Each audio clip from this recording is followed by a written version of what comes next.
Hey everybody out there in YouTube land, I'm John and I'm back with another video on my channel, Musings of a Marine. I'd like to thank everybody that watched my last video. Apparently a lot of people found that interesting. And it was just supposed to be a lighthearted video on how the Filipinos like to be loyal to their brands and people. And I didn't certainly mean that as any criticism towards Filipinos at all, and thought it was kind of funny, and I did get a couple of nice comments about that as well. So anyways, thanks for tuning in. If you like my content, hit the like button, hit the subscribe button. I'd love to have you aboard on my journey with the Philippines and the things that I've experienced there. As you can see this morning, I am wearing my Ill City t-shirt. My nephew Baba, that I speak about often, actually bought 3 of them for me, and they made their way back here to Detroit. This is my favorite one, but not here to endorse that, but I like to represent my second hometown as well, and I can call it that because my wife and I have a house there, so, and are going there in September. So anyways, thank you for tuning in, and this time I want to talk about something a little bit more serious and get a little bit more in depth about it. A lot of expats that do videos, they'll talk about health care. They'll endorse certain health insurances that you can buy. Absolutely, if you're an expat and you're going to live in the Philippines, most of the expats that live over there are not spring chickens. They're getting up there in years, and you should have health care for sure. And it has been spoken in some other videos that when you get to a hospital, if you don't have health insurance, they expect payment right up front. So you got to make sure that you have the money on hand, not only when you go in the hospital, but to keep it with you because at all times, because you never know what might happen. But I want to get a little in depth into that because I haven't really heard any expat with a YouTube, vlog channel speak about this, and maybe some of you have, but I'm going to give my take on it as well. What happens once you do get admitted into the hospital? Healthcare in the Philippines is nothing like it is here. Some people have criticized the U.S. that we don't have nationalized healthcare. Well, I can tell you as a former government employee, I'm okay with that because whatever the government touches, they seem to screw up. But I'm not going to get into the debate about that. All I know is if you have health care, thank God and good for you. But once you get into a hospital in the Philippines, even if you do have health care, it's not the same as it is here in the States. You have to have a family member with you all the time when you're in the hospital in the Philippines. There's not some buzzer where you can ring the nurse to help you get up and go to the bathroom. If you need assistance on that, you better have a family member there with you. If you need food while you are in the hospital in the Philippines, they don't have a kitchen in those hospitals that I know of. If you need some food, and obviously you would, that is going to have to be brought in from a family member as well. Now, there are some really nice modern hospitals in the Philippines now, and I don't know about all of them. Maybe there are some that do provide these services, but I haven't seen one yet. And all I can go on is my own personal experiences. When I was in Iloilo with my wife in 2018, her sister-in-law, Nanette, was in the hospital.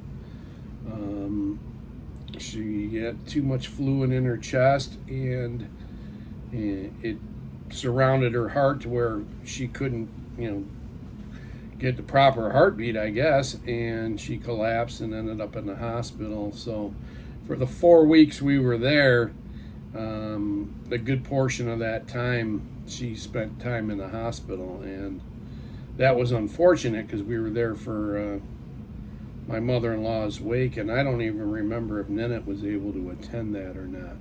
So it was a sad time, not only for my mother-in-law passing, but to see another person that I knew and cared about,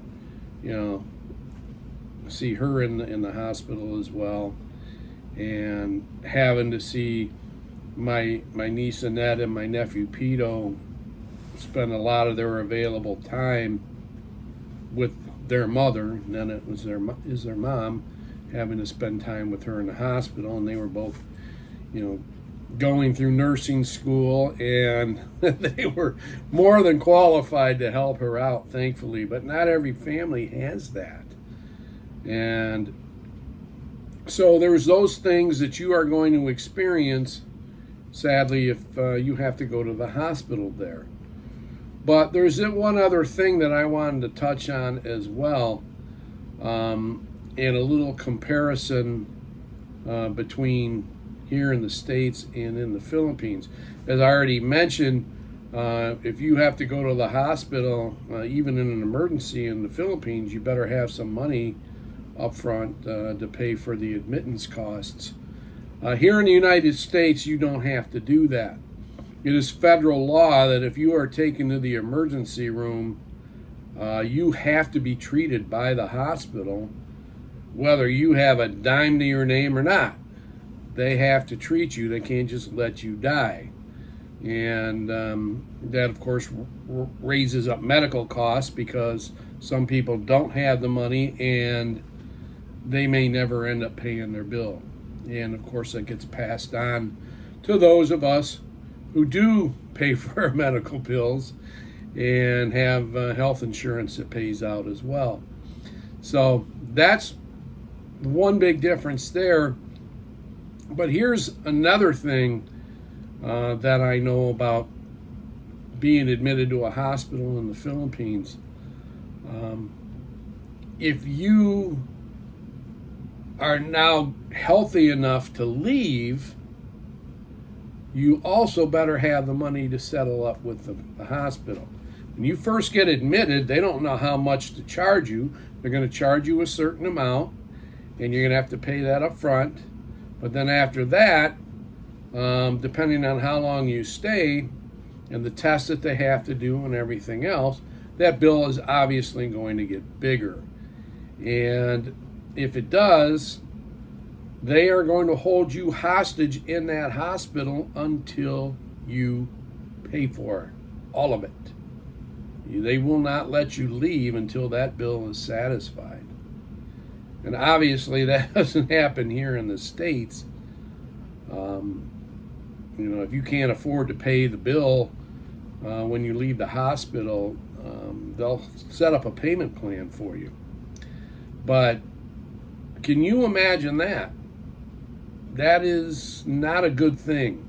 And I do hope, and I don't know the intricate details of how hospitals work over there, and obviously they want to get paid so they can operate. But can you imagine that? Being ready to be discharged in the hospital, you barely had enough money to get there in the first place. You had to rely on family or friends or whoever to pay for the bill just for you to get admitted, and then you're ready to leave because you're feeling good enough to go home, and they won't let you leave because you don't have the money to settle up with them. And then they just keep you there another day, and the bill gets bigger and bigger and bigger. But if you still don't have the money, then what? And that's I would love if anybody who watches this video could answer this question for me. What ultimately happens? I mean, there has to be a breaking point where they might need the room and they just simply can't leave the patient there any longer. But when does it end? When is it going to get to a point where these hospitals are going to realize these people are poor to begin with. They could barely afford to even go to the hospital. Some of them not at all. They might have a balak bayan that in some other country that is helping them. When does it end? And I wish I knew the answer to this question, because it's a scary thought. And thankfully, my wife Diana and I would never have to worry about that. But some people would. If you can't pay the bill, why are they keeping you there and letting the bill just get bigger and bigger? And do they think that somehow or another that you're going to be able to have a family member pluck some pesos off the money tree or something? I don't know. But it's a crazy thing, and obviously it needs to change because it's not fair to the people. I don't know the solution, and I wish I did. A lot of people over there can get, Phil Health, which will help them, but there's a lot of poor people, and I know people that live out in the provinces that don't have much money at all, and some of them are lucky to even make it to the hospital. But what happens then?